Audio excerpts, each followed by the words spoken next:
Hello, and welcome to the Scientific Odyssey.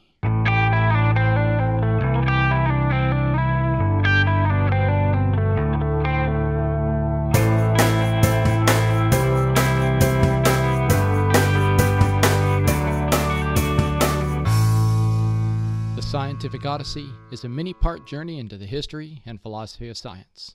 My name is Chad Davies, and I'm the writer, host, and producer of the podcast, where we consider the ideas, processes, and results of over 2,500 years of scientific inquiry and discovery. Series 2, A History of the Atom. Episode 2.3.1, Supplemental. Jabir ibn Hayyan and the Foundations of Arabic Chemistry.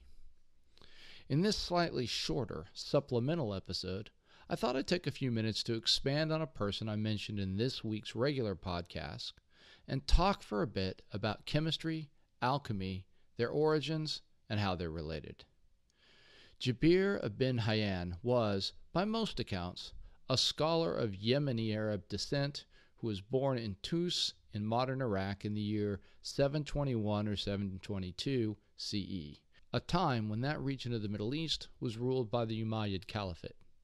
His father is said to have been something of a pharmacist or an apothecary and an important figure in the service of the Persian Caliph. When the entire region was conquered by the Arabic Abbasids, Jabir entered the court of the Barmakid vizier in the town of Kufa, which is now in Syria, as a natural philosopher and alchemist. It is here that he did most of his work that we have a record of, and where he dies in around 815 Common Era. At this point, though, it's useful for us to spend a little bit of time talking about chemistry and alchemy. Actually, what we think of as chemistry today really didn't exist much before about the 18th century. Unlike physics, which begins with an attempt to understand the motions of objects from first principles, chemistry starts off as a practical art. The goal of this combination of trade industry and research area was to develop methods and technologies to take raw materials and turn them into things that were useful in people's everyday lives. Its purview was things like dyes and paints, cosmetics and potions, salts and preservatives, and even fermentation. As such, there was a lot of trial and error with little systematic investigation or attempt at explanation in the work being done by its craftsmen.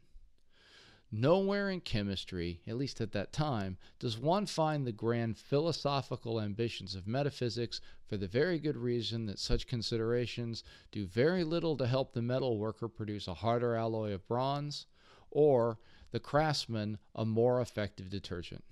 In fact, I would argue that rather than call the field chemistry, it really should be called something more like practical or applied chemistry. It is only with the attempt to bring metaphysics and spiritualism into the explanations of these various practices does something like alchemy emerge. As Jim Al-Khalili says in his book, The House of Wisdom, How Arabic Science Saved Ancient Knowledge and Gave Us the Renaissance, quote, "One distinction that was made between the two disciplines is that while chemistry was regarded as the science of matter, alchemy was the philosophy of matter," unquote. The goal of alchemy, therefore, is to begin to systemize the investigation of matter around some common philosophical ideas related to specific material objectives.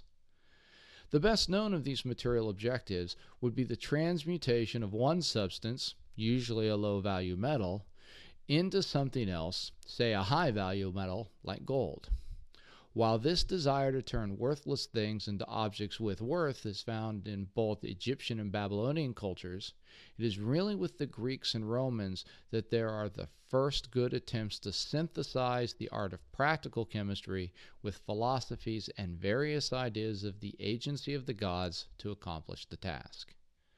And although the Hellenistic thinkers are tremendously detailed in their thinking, the same could not always be said for their experimental methods, which were haphazard, at least in comparison to the work of Jabir. While it's easy for us now, with our very modern worldview, to look at alchemy with a mix of scorn and pity, one must, I think, realize that for centuries It has been the fundamental paradigm of most people, notably Epicureans excluded, that the natural world was shaped not just by natural forces, but also by the guiding hand of things beyond an investigator's senses, some of which may have contained intelligences of their own. For example, even the systems of metaphysics, such as those of Plato and Aristotle, had built into them the idea of a creator who shaped the natural world according to a certain set of principles.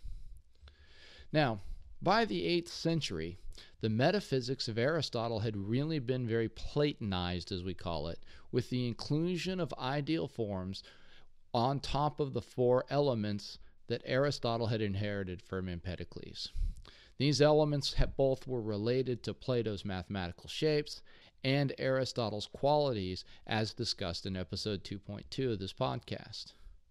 From this had grown, as we talked about, the idea that to transmute one thing into another, what was needed was to change the qualities of one of the elements found into the substance into a different quality, thereby changing, say, the constituent element earth into water, and thus transmuting the iron into mercury, for example.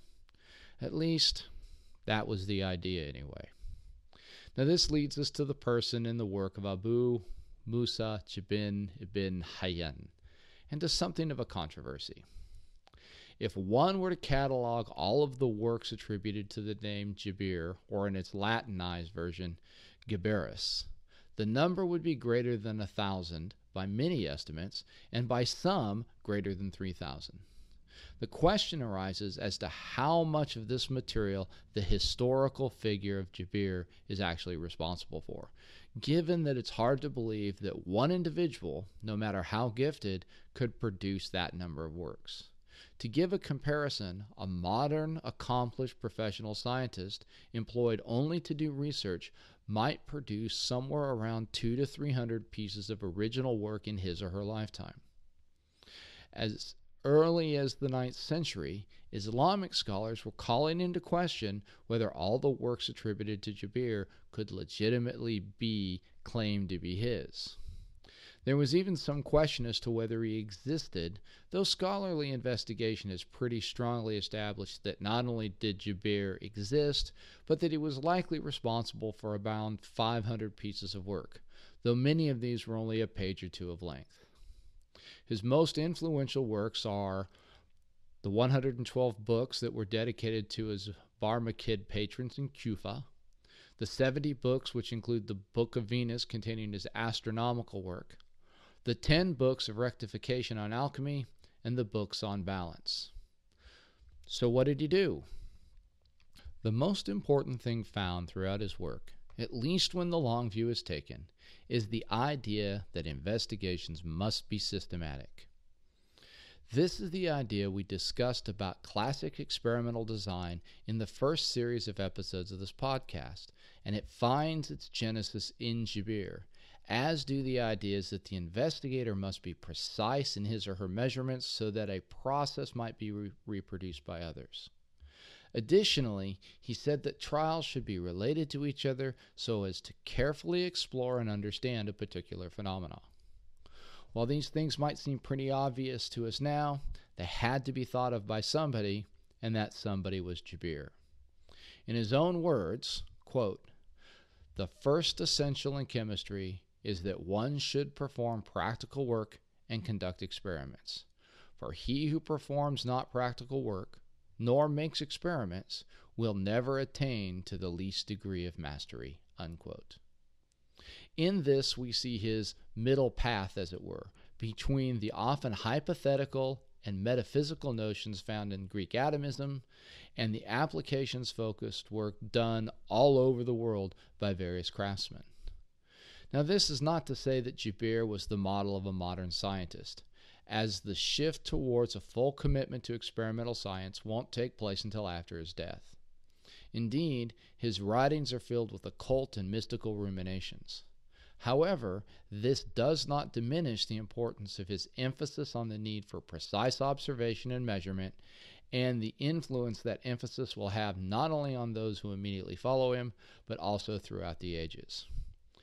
It is Jabir that first goes beyond the theoretical musings of the Greek philosophers to create the first inklings of a method of doing experimental work based on careful observation, controlled experiments, and accurate records. Probably his most alchemical work is centered around what is known as the Sulfur-Mercury hypothesis.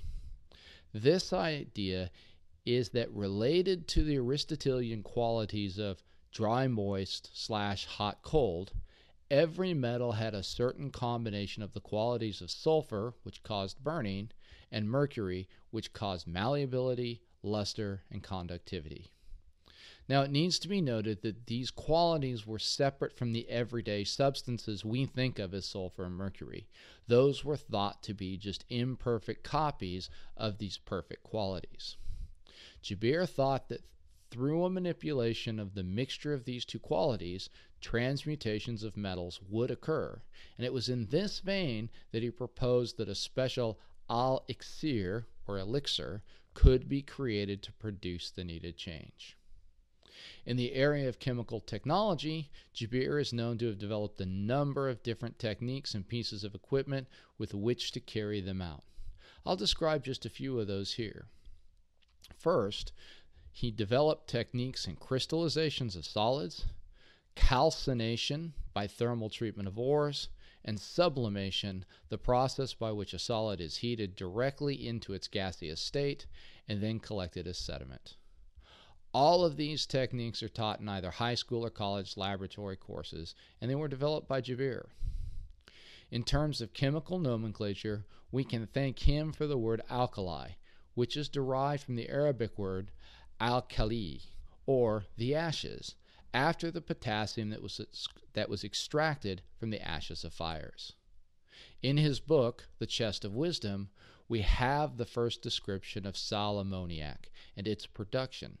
This is important as it's the first step on the long road to organic chemistry.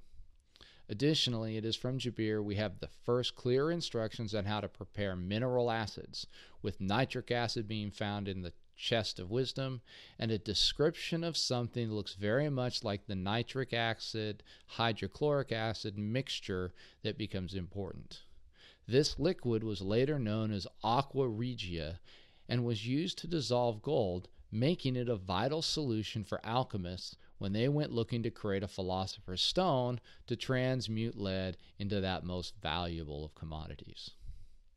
In application, he uses his knowledge of chemical processes to create a way to prevent iron from rusting, thus anticipating stainless steel. He also pioneers the use of manganese dioxide and other metal oxides in glass making, something that the Arabic world would become known for all across not just Europe, but into Southeast Asia as well.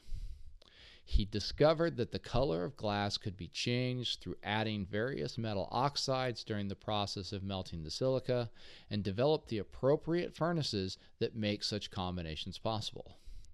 So sought after were Arabic glasses that they have been found all along the trade routes of the Russian slavers who traded in a great arc during that time and later, from northern England through Scandinavia, down across Eastern Europe, and into Afghanistan, and Persia.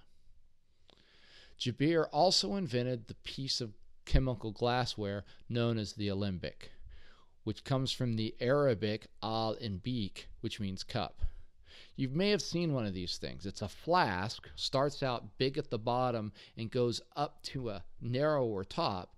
In this particular case, though, the flask at that narrow top, that neck is bent at an angle greater than 90 degrees.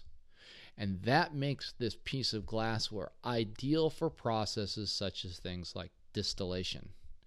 In fact, it's Jabir who invented the first versions of that process as well.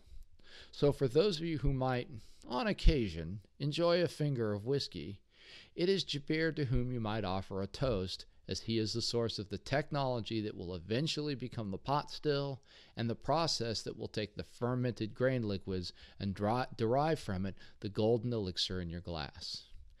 In fact, the word for the product derived from this process, alcohol, comes from Arabic. Another product that you're probably very familiar with also traces its roots back to Jabir. While soap and detergent making goes all the way back to the ancient Babylonians, it's Jabir who develops a number of processes that allows for the industrial production of bar soap. Driven by the religious requirements of Islam towards the cleanliness of the supplicant, it is the industrial processes developed by Jabir that allow for the centers of soap manufacturing to develop throughout the Muslim world, most notably in northern Africa and Spain, from where their signature products will be imported into Europe in the late Middle Ages. Finally, Jabir develops an early chemical classification system. Predating the periodic table of Mendeleev by 1,000 years, it groups substances into 3 broad classifications: spirits, metals, and non-malleable substances. The first vaporize when heated, while the third classification are substances that can be converted into powders for various uses. This scheme was intended to be used in alchemy and reflects the ideas important in that pursuit. Perhaps the oddest legacy of Jabir's work is found in his Book of Stones, where he wrote recipes of a more macabre sort. He believed that different organisms could either be crossbred in certain circumstances or created in a laboratory environment. An example might include impregnating a woman with the sperm of a bird in order to produce a winged child. In this, Jabir stands out as something like an ancient Dr. Frankenstein, seeking the mysteries of life through its creation in a controlled way. Some scholars suggest that this actually was the primary focus of his alchemical research. While this is certainly the most sensational of Jabir's researches, it should not be allowed to eclipse the profoundly important work he did in laying out a clear path of investigation to those Arabic hakim who follow him and whom I hope to discuss in a later series in this podcast. Those who don't feel like waiting should pick up the excellent book that I've already mentioned in this episode.